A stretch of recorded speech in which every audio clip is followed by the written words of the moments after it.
Hello, everybody, and a very good afternoon to everybody who's joining us for the webinar today. Welcoming all of you to another webinar that is being done with iDream Career. And, congratulations to all of you who have perhaps, been continuous learners in this lockdown period during the COVID-19 crisis. And it takes a lot of effort to actually stay there home and keep yourself updated with all the webinars and all the activities IDC has been doing. And it takes a lot of efforts, so appreciating everybody who has joined in today. For a few of you, this may be the first webinar with iDream Career. So we thought in going ahead and introducing about what IDC is and all the work we do. But before that, like I always do, welcoming all of you formally first and foremost, all the principals, school teachers, and all the students who have joined us today on this sunny weekend afternoon, sparing your 60 minutes to understand about various other admissions and programs of a specific university that we do. Plus, more than that, welcoming all our certified and trained career counselors who have been trained through iDream Career and are on their journey towards bringing a chain and providing career counseling to a number of students there. So for people who don't know us, iDream Career is in its inception since almost 10 years now. So we work with a lot of corporates and NGOs and schools as well as international agencies to provide career guidance to students who are in school and also in their first year of graduation. So to name a few, we work with UNDP, we work with UNICEF, we work with CSF, we work with the Delhi government.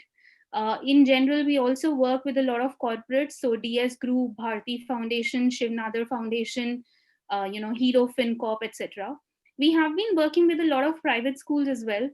So the top-notch ones being the Scindia School, Sri Ram School, Kunskap Skolan, and many others. At the same time, we also run our own training and certification program to certify individuals who are wanting to become career counselors and help the students in and around schools or maybe even their neighborhood. So on that note, starting with the webinar of today, like the title mentions, so we have eminent people joining in from the Mahindra Ecole Centrale University, which is located at Hyderabad. So before we jump into the webinar directly, it gives me immense pleasure to actually introduce all the three people who joined us to the webinar. So first and foremost is Dr. Yaju, who's the stalwart at the university itself. So apart from being the director, he has 3 decades of academic and administrative experience. So he has done his BTech from IIT Kharagpur, and then he's done his MS, and as well as he's done his PhD in engineering mechanics from US. Between 2001 and 2003, he has established 3 universities, in fact. He has been the vice chancellor at JP University.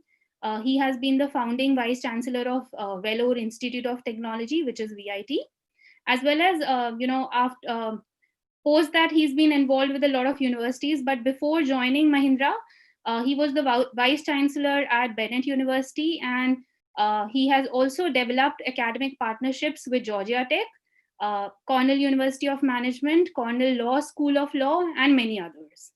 Apart from that, we also have 2 more people who are joining us today from the university itself. One is Mr. Ritesh Kumar and second is Mr. Akshay Sahni. Mr. Ritesh Kumar Jaiswal is the head of admissions at the university. He's an MBA from the University of Lucknow with 16 years of work experience in admissions and marketing. Akshay Sahni represents as a manager outreach and admissions for the university. He's an engineering graduate and somewhere around 6 years of work experience in total. So thank you everybody for joining in. Thank you, Dr. Yaju, for sparing your time. It takes a lot of effort during this time to actually being available and helping all the students in knowing more about this emerging university of yours. So over to you, please. Thank you. Thank you, Garima. And let me echo what you said. These are difficult times.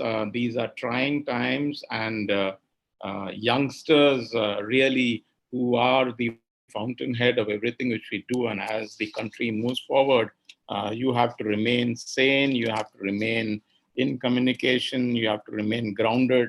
So it takes a lot from students in the age group of 17 to 19 to 20. Um, Let me take a couple of minutes to introduce Mahindra University, previously known as Mahindra Ecole Centrale, located at Hyderabad, before my colleague Ritesh and Akshay take over and present to you a more detailed brief.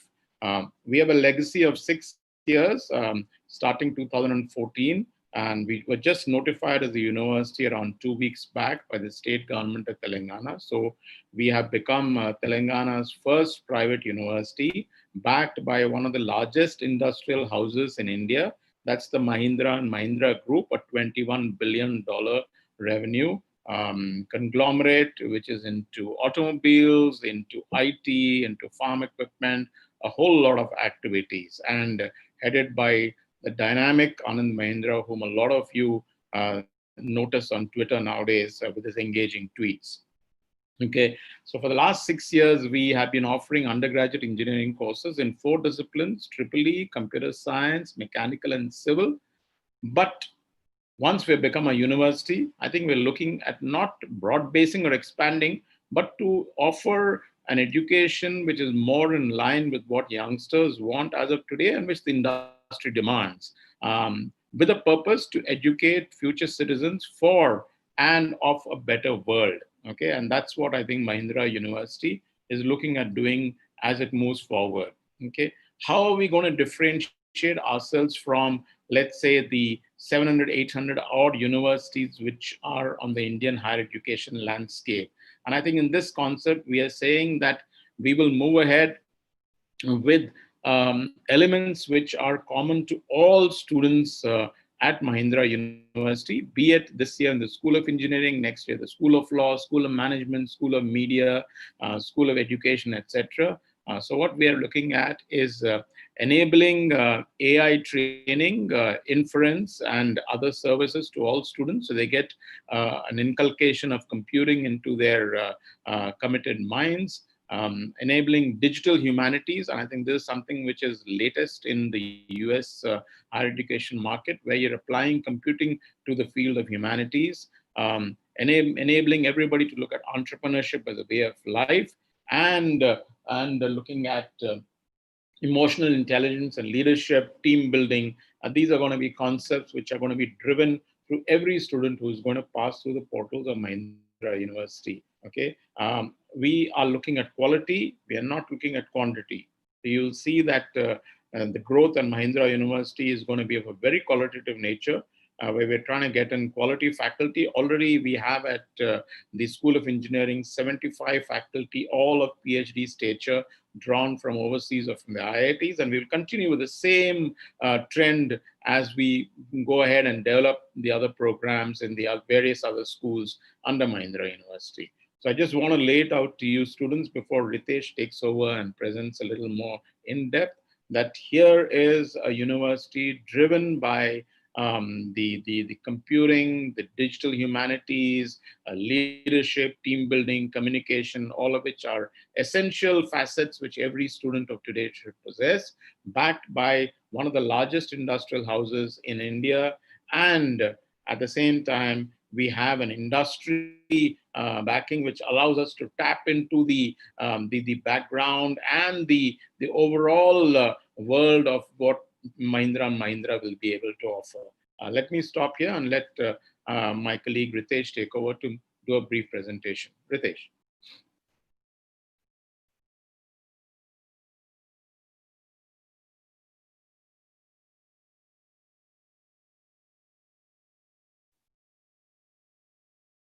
Ritesh, can you please unmute yourself? We can't hear you. Yes, yes. So as sir said, I totally agree. And thank you so much, Karima. Thank you so much, sir. We actually focus on the quality. So what Mahindra is, I'm sure you all know about the group, Mahindra Group. So where we are coming from, what we have done in past and where we are right now is a history, and present we have very good future plans. So when we say, Akshay, when we say that we look for quality is actually, so I'll start myself by saying that Mahindra Group is $4.9 billion company, and they could have started a university with huge numbers like 20,000 seats, but they started with 240 seats, and now we are 430 seats right now, being a university. So the main focus and the major focus we are having right now is quality. Where quality stands, that's what where we work for. I'll start my presentation by sharing this my screen.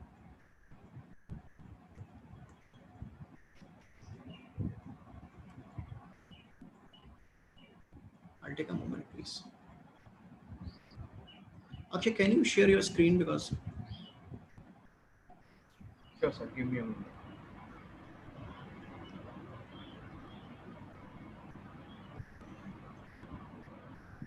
yeah. So as already detailed that it was Mahindra Ecole Centrale, founded on 2014, and we have passed out, two batches have passed out from our college. The major courses which we are catering right now is computer science engineering, civil engineering, mechanical engineering, electronics and electrical engineering. We have introduced three new courses, that is artificial intelligence, computation and mathematics, and electronics and computer engineering.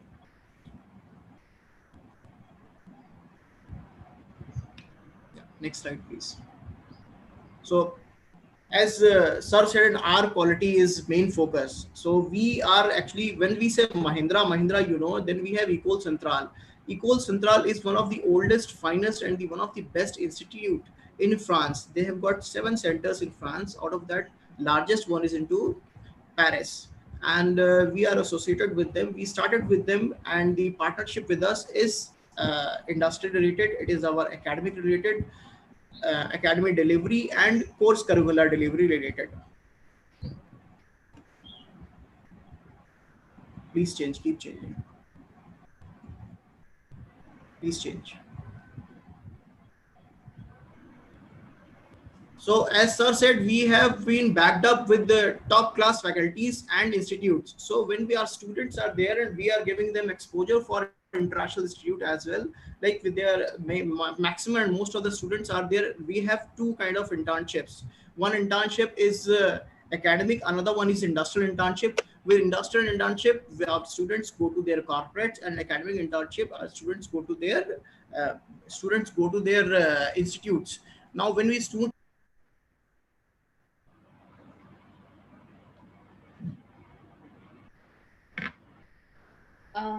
Akshay, I think Things are Ritesh got like disconnected. exactly, exactly. Not an issue. Okay. I'll take it forward. Yes, sure. So, as sir said, so first of all, I just want to add few more things before getting into the internships and placement.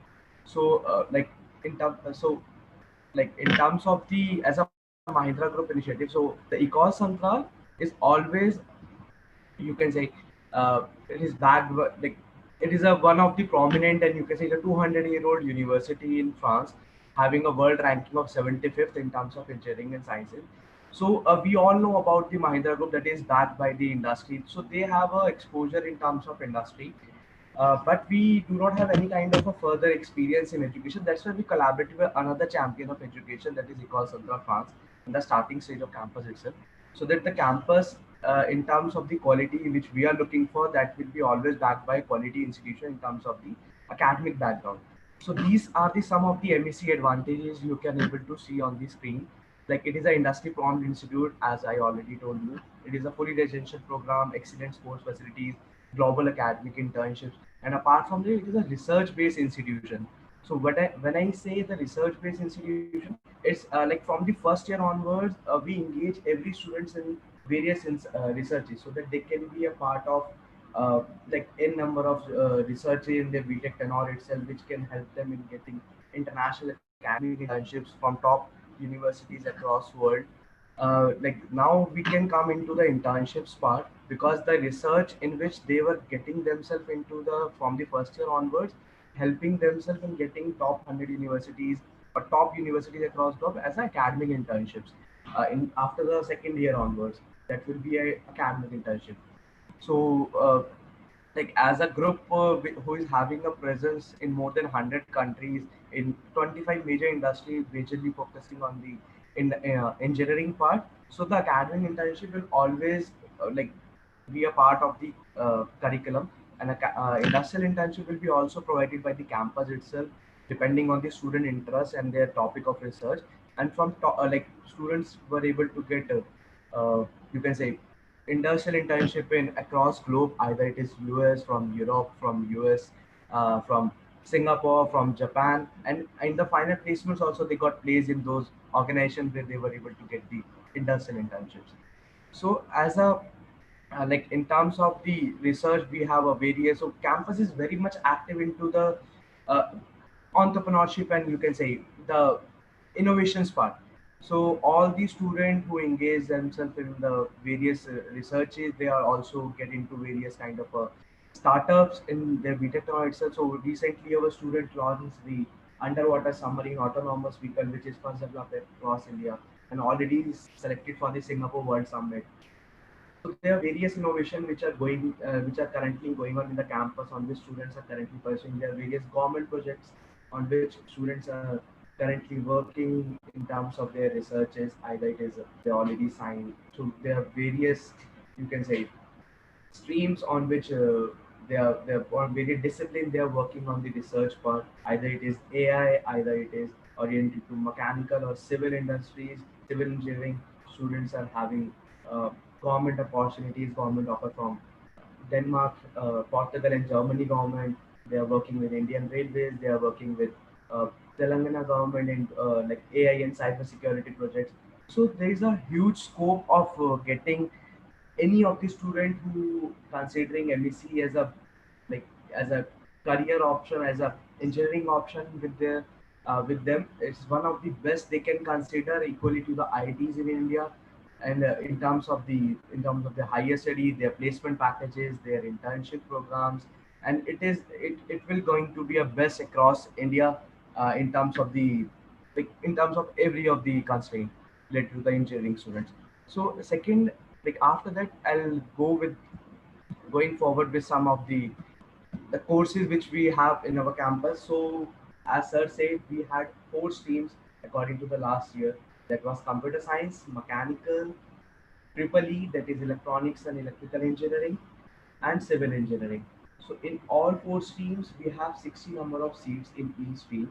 That was 240 was the annual intake. But this year we introduced three. Okay, Akshay, let me just come in between and uh, tell a young audience that one of the strengths of Mahindra Ecole over the last 6 years has been the technology side departments. If you look at the computing, the triple E, which interest young students of today. Everybody wants to do computer science in some way or the other because they feel that the other departments don't really offer that facility to get a good job, etc.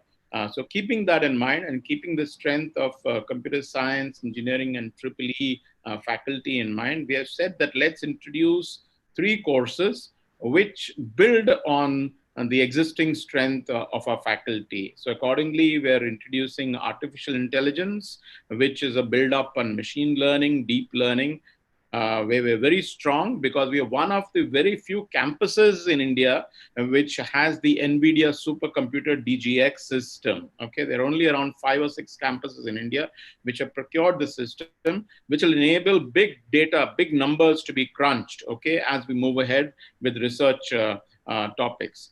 We are also going to be offering a very hardware-oriented course, electronics and computer engineering, which looks at the relationship, the compatibility of electronics with the software, with the hardware side of semiconductors, VLSI, etc.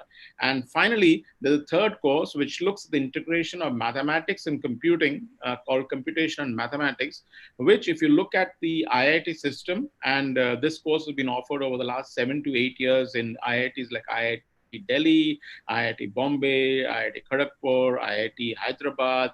It's the number 2 course after computer science. Okay, so it looks at the application of computing to mathematics problems. So in this, I would say that a student who is interested in mathematics, he might not be good, because after all, if you're interested in something, then automatically your mind, your heart will take over and will push you along that to finally succeed. Okay, so these are the various courses we are offering. As Akshay has pointed out, one of our USPs, one of our strengths is right from the beginning, we inculcate entrepreneurship in you. So today, even though I'm a very young campus, hardly 6 years old, two batches graduated, I have a group, four groups of students who are incubating on campus. Okay, I have a Center for Entrepreneurship and Innovation, and I have the E-Hub Mahindra E-Incubator, which is available on campus. And how does the incubator help students? It enables students to stay back after they graduate, to use our facilities, use our services, and push their company forward. So I have one company which is looking at application of 3D printing technology to habitation. That is, they're building houses using a 3D printing technology and using more favorable cement components. So how does it help? It reduces the cost of construction to one third the original cost. Okay, and that is going on stream now.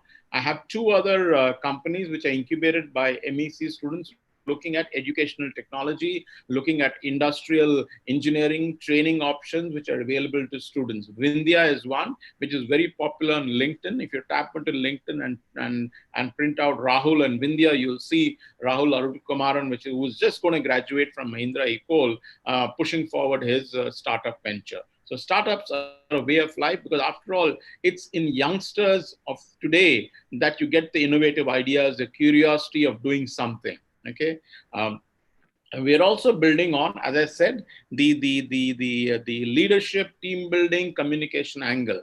Because if you look at what the industry requires in today's graduates, technical stability, technical superiority will not be in the top three categories. The top three categories look at team building, because after all, you're working with people around the globe. So you have to be a team member to get your work done. Communication, because you've got to communicate with everybody else across India, across the globe. And finally, leadership. Okay, I think these three aspects coupled with emotional intelligence. And why do I keep repeating emotional intelligence? I mean, if you look back, maybe 15, 20 years back, we were looking at IQ, intelligence quotient. Then around, if you let it 10 years pass, it became SQ, social quotient. How well can you adjust socially? Nowadays, it's not IQ, it's not SQ, it is EQ. It's the emotional quotient which is there. It is, do you as an individual know yourself? Do you know your strengths, your weaknesses, so that you can use these to the best of your ability to move forward in life, in a career? Okay. As Akshay has pointed out, summer internships, overseas internships has been a way of life at Mahindra. Okay, we've had students who've gone ahead and spent 8 weeks to 10 weeks and a complete semester at overseas campuses such as the University of Florida at Gainesville, such as the University of Texas at Austin, Georgia Tech, IIT Chicago, etc. Okay, I've also had a lot of top-notch companies coming in to recruit. Okay, recruitment will always be there. Okay, I don't see a problem with recruitment. Be it a Microsoft, be it an AT&T, be it an Oracle, be it a Cisco, be it a Google. They might not come in year one, they might not come in year two, but they're going to come in year 3, year 4, year 5. Okay, I think one of the strengths has been the companies which have come and recruited from us. We have an average salary payout as of today of 7.5 lakhs per annum to students, with students getting as high a salary as 45 lakhs from Japanese companies. And the lowest which is offered could be from our father figure, Tech Mahindra, because after all, it's a service sector company. Okay, I have one third of my graduates going abroad for higher studies. Okay, one third is a very high figure in any institute, and they go to top universities in the US like Columbia University, Cornell University, Princeton, Georgia Tech, Virginia Tech, and then they go to University of Florida. They're going across to University of Illinois at Urbana-Champaign, University of California at Davis, Irvine, you name it. You have a Mahindra graduate now doing his master's or a PhD. I think these are the strengths of a quality campus. Okay, a quality should always be the way forward, I think, because after all, you're looking at a career which is 40, 50 years down the road. Are you going to be doing something innovative, something which will remain constant and steady and useful for the next 15 and 20 years? Yes. I would say that every course which we are planning to start or which we are running is futuristic. Okay, you might say, what is futuristic about mechanical engineering, civil engineering? It is not the title, but it's what we teach which is futuristic. Okay, can you imagine? I have a Center for Sustainable Systems, which is staffed by faculty drawn from civil engineering, from computer science, and from electronics. All three are looking and working with the Ministry of Railways and sustainable structures and looking at what are the strengths of bridges, what are the strengths of various structures in rural India, in habitat structures. So I think all these counts towards making an engineer good, making an engineer who is committed, who is grounded, and who's practical. That's why. Okay. Akshay, if you ever have anything to add, otherwise we can look at taking questions from individuals as we move forward. Definitely, sir. Just the admission part, I'll explain after the Yeah, queries, please. the final.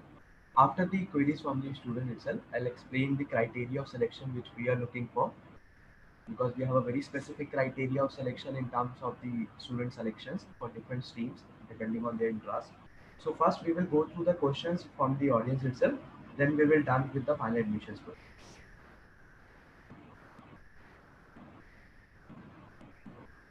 All right. So, Akshay, as of now, I just have one question from the audience. But before I take that up, informing all the audience who are viewing our webinar, please go ahead and input your question on the chat box of YouTube. So we do have one of our team members, Mr. Thomas John, who's moderating the chat for you. So if you would have any question, just jot it down and, we will take it up with the speakers on your behalf. All right. So, Dr. Yaju and Akshay, one specific question as of now. Could you explain the curriculum and courses available in humanities? There are a lot of subjects like IPR and law. So, do you have an integrated law program?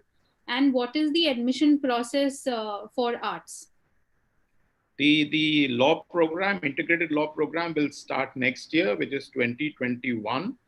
We were strapped for time because after all, you require bar council approval to start any law course. So that's going to be offered next year. Right now in humanities, I have faculty who are in the area of culture, in the area of philosophy. We also have faculty in the area of media and design. Okay. So to my entering engineering students, I offer in the first semester a media lab course, which enables students to look at developing a storyline, filming it, and then testing it with the audience concerned. In the design thinking lab, which is there in the second semester of our first year course, engineering course, you have students again developing a storyline and then using their hands to build or design something. These are two very interesting courses which build on a student's initiative, innovative strength, and how they're able to look at things in a different perspective. Okay. So in humanities, we offer courses in economics, we offer courses in organization behavior, marketing, finance side. We offer courses in culture, Indian philosophy, psychology. So I have a wide depth and breadth of humanities faculty available on campus.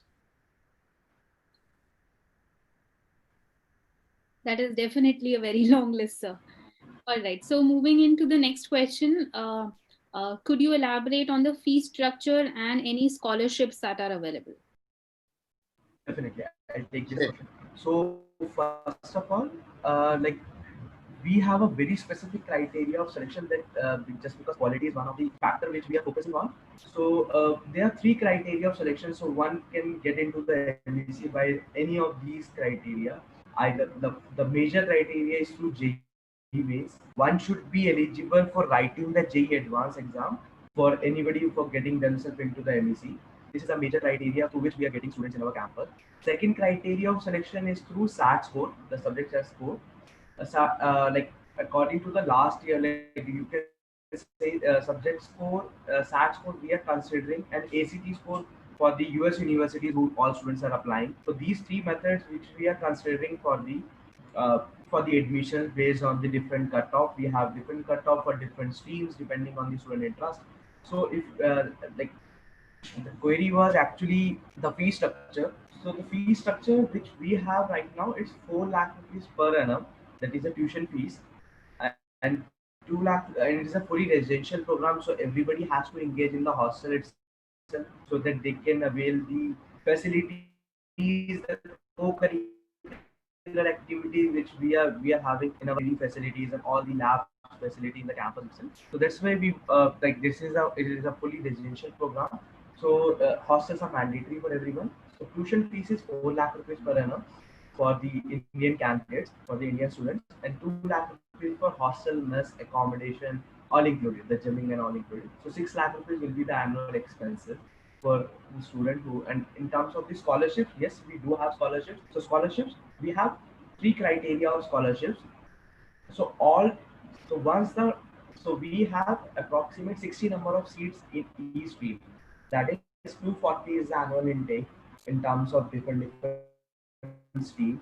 So somewhere it is 90 number of seats in computer science and 13 AI. So approximate total number of seats is 420. So in each stream we have 20% seat, like top 20 on the basis of their JEE mains and the basis of their SAT score. The top 20% applicant will able to get scholarship. That will be for 1 lakh rupees scholarship will be awarded, and that scholarship will not just for the first year. That will be carried forward to every other year of their engineering.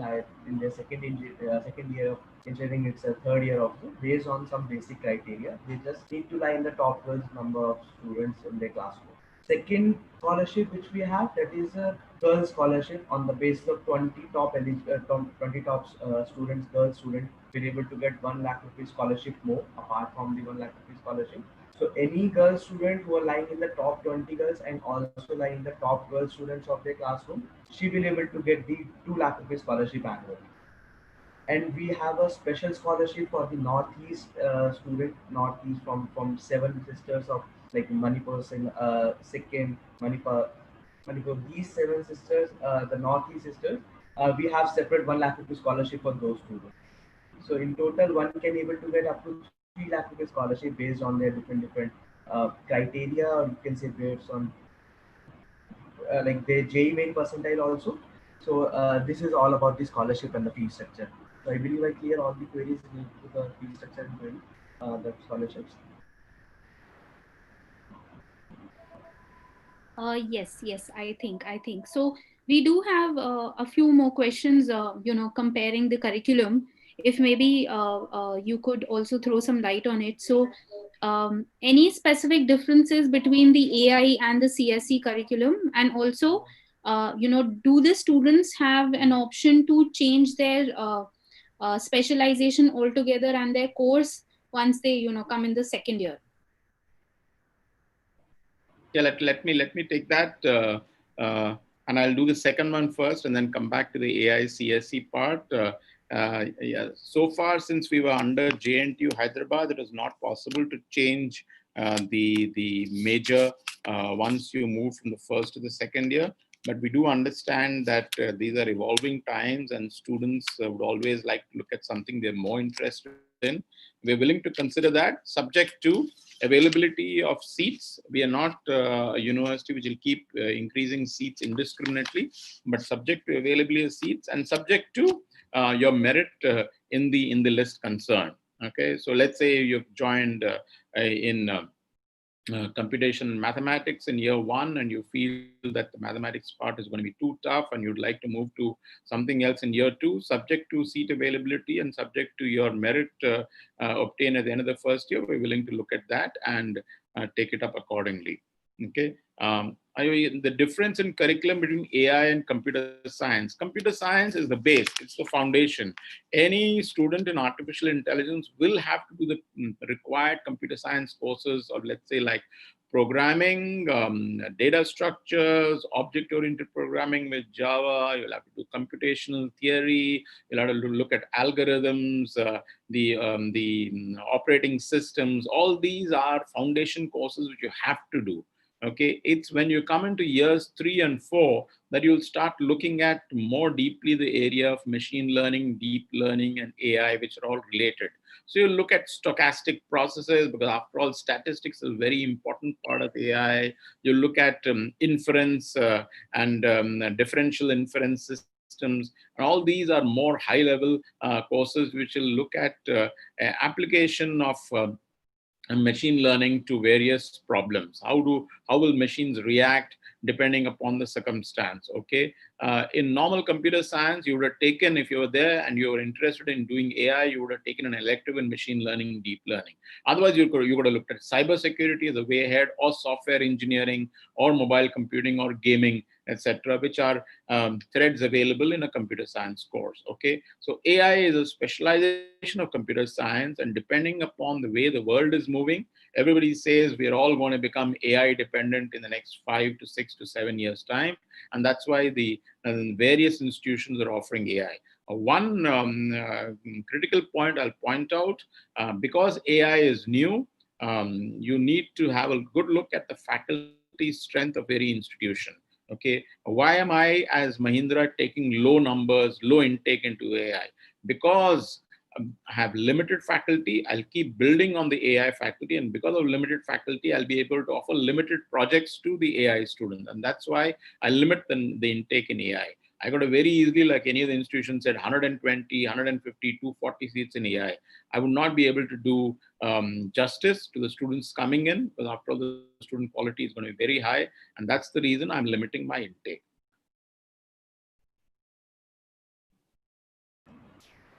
All right, sir. Thank you. Thank you. I think you explained it very well in detail.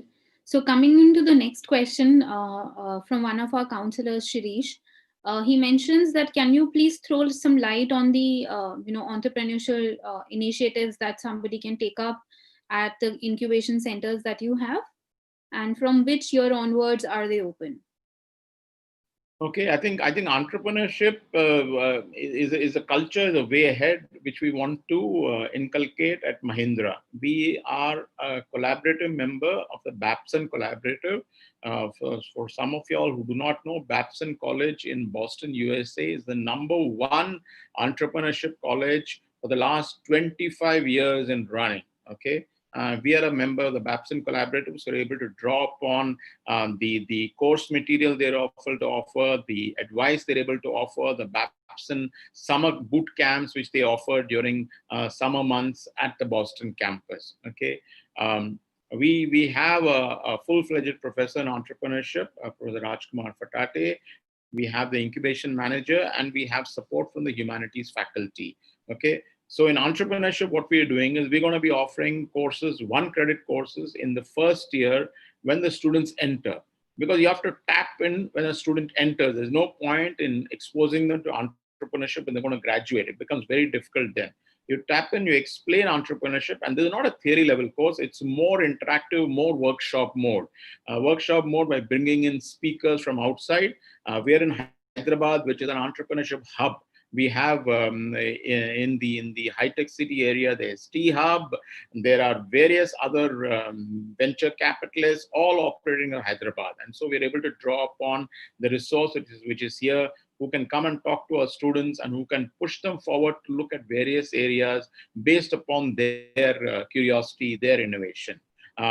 If a student has an idea, he comes and takes it up with the Center for Entrepreneurship and Innovation on campus. And is able to then decide whether to move forward or whether to dump the idea.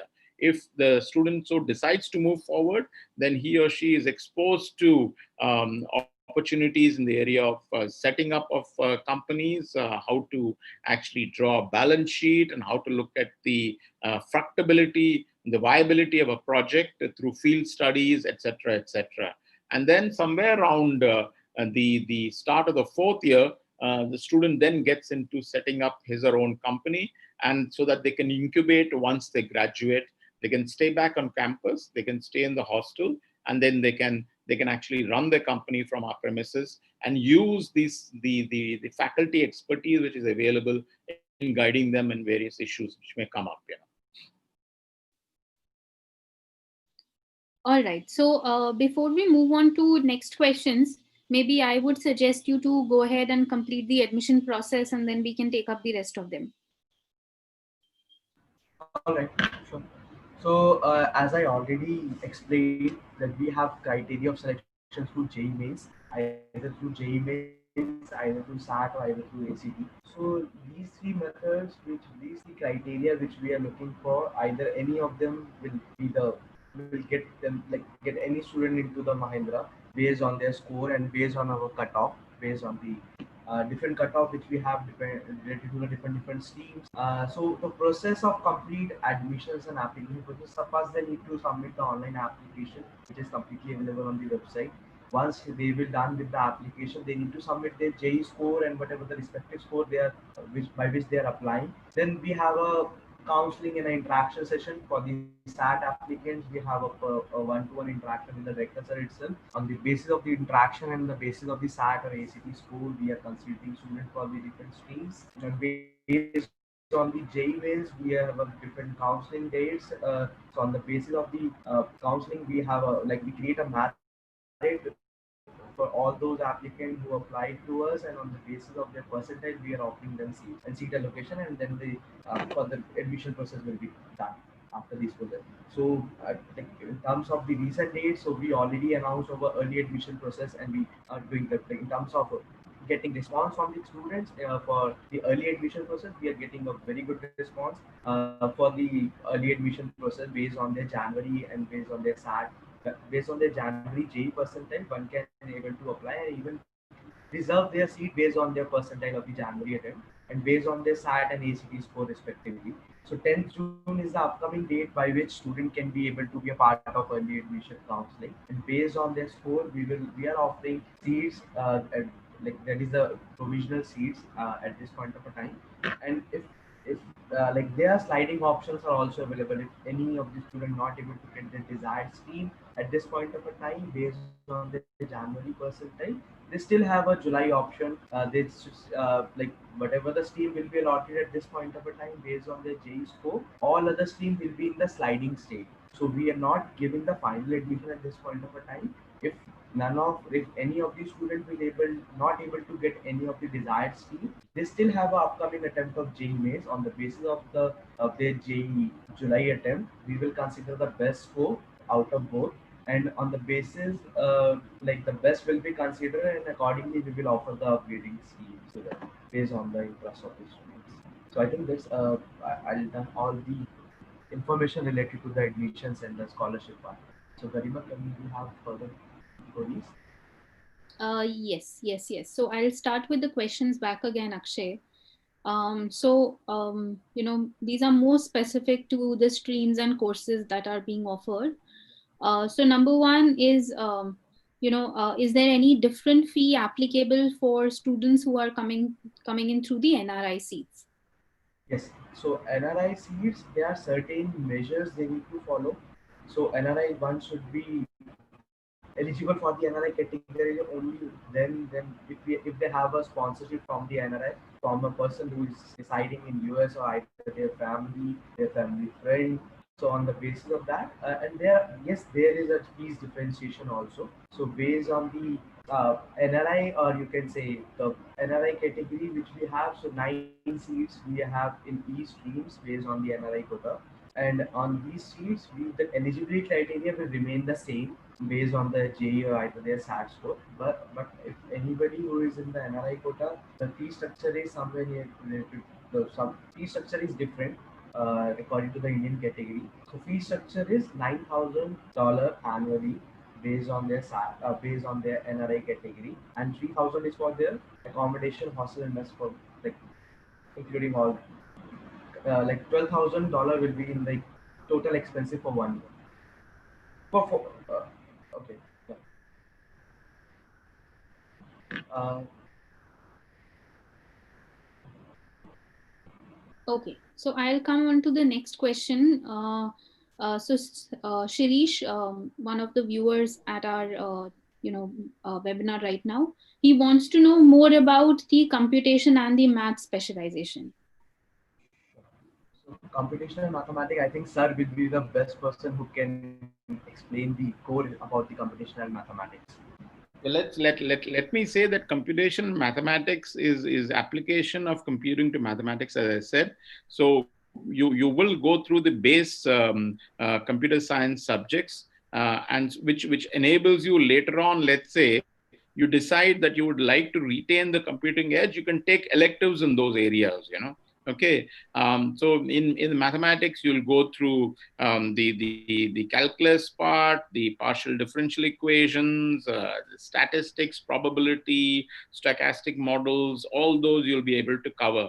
Along with in the first 2 years in computing, you will do programming, you'll do OOPS, you will do the data structures, you do the database management systems, data mining, the computational theory, operating systems, all the base courses. Okay, as you move ahead, you either move on to the statistical part and look at application of computing to mathematics, which will enable you to become an in-depth algorithms person, which is what major computing companies are looking at. Or you could become more of the software mode type, where you go ahead and work in a Google or a Microsoft or an Adobe and assist in development of software. Okay, and so there's a very intense course where mathematics forms the base. Mathematics is a prerequisite even for computer science, but more in-depth mathematics is what you're getting into computation mathematics. So if you get onto a website, you would see the broad gist of the courses being offered and the streams which are there, and how you can move ahead, and the electives which are there also. It is there in depth. If you click under computation mathematics, you'll be able to get a perspective.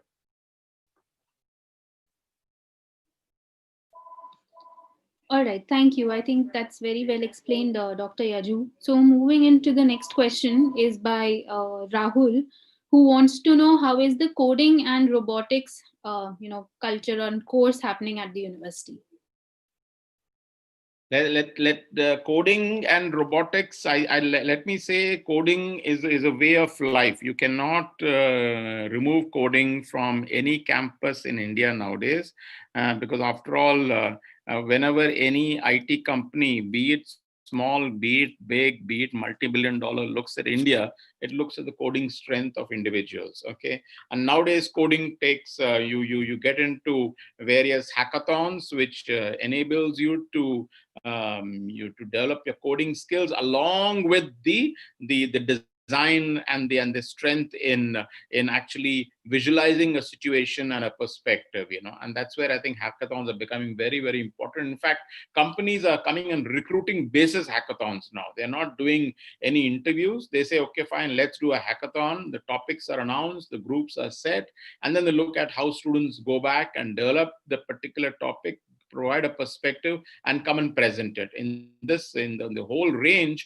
one looks at the teamwork, the leadership, the communication skills, along with the technical strength, along with the ability to innovate. Okay, so I think in Mahindra, we're equally as strong. We are pushing coding in a major way, and that's been going on for the last 2.5 years, because the depth is required. Robotics is a very important perspective from an interdisciplinary nature. Okay, robotics is not mechanical engineering alone. There is the electronics component, which are the sensors. There's the computing part, which is the algorithms which you put into a robo. Okay, so we have an elective in robotics and advanced robotics, which is offered. We have two faculty, and both are trained in France. They've done the PhDs out there. We have a very strong linkage with the IIT Delhi Robotics Group. Professor Saha is out there, with whom we are collaborating. And in fact, our students last summer spent the complete summer of 2019 at IIT Delhi building a robo, which IIT Delhi already had developed. So they built the robo and brought it back, which we're using out here. Okay, so our essence is not to just buy robos off the shelf. Our essence is actually to build robos and use them to demonstrate the technicalities and the strengths of robotics to incoming students. Okay.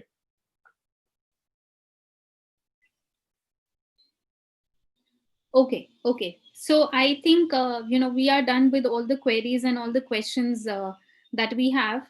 So Akshay, could you please move into the last slide wherein you had the contact details mentioned. So for everybody's reference, if somebody would want to know about the university more, they can reach out to the contact details mentioned on the slide in front of your screen. Also, with respect to our webinar, I would request John to please go ahead and share Akshay's email ID on the YouTube chat box, just in case somebody would want to reach out to any of them separately. All right, so I think that brings us to the end of this webinar. Dr. Yaju and Ritesh, who unfortunately got disconnected, and Akshay, thank you so much. I think that has been a very insightful information to know about the university and how the process goes from here. Thank you very much, and thank you for iDream. I think it's been a very interesting 55-minute session. Look forward to many more such sessions. Thank you. Thank you so much. Thank you. All Thank right, you so and for much, everybody, Karima, for the excellent opportunity for interacting with the student from Pan India and from across country itself. And it's pleasure to us for interacting with these kind of a webinar. We will looking forward to more interaction in future. thank you. Thank you. Absolutely, Akshay. So, on that note, for all the viewers who are there with us associated now, so we've come to the end of this webinar. And for the next one, which is scheduled on the 9th of June at 5 p.m., very interesting. We would have Dr. Nilesh Mohite, who will be covering on a webinar on psychiatry and the careers in mental health services. So I think that would be more insightful and pretty interesting. So stay tuned for the 9th June 5 p.m. webinar. Till then, have a great weekend and have a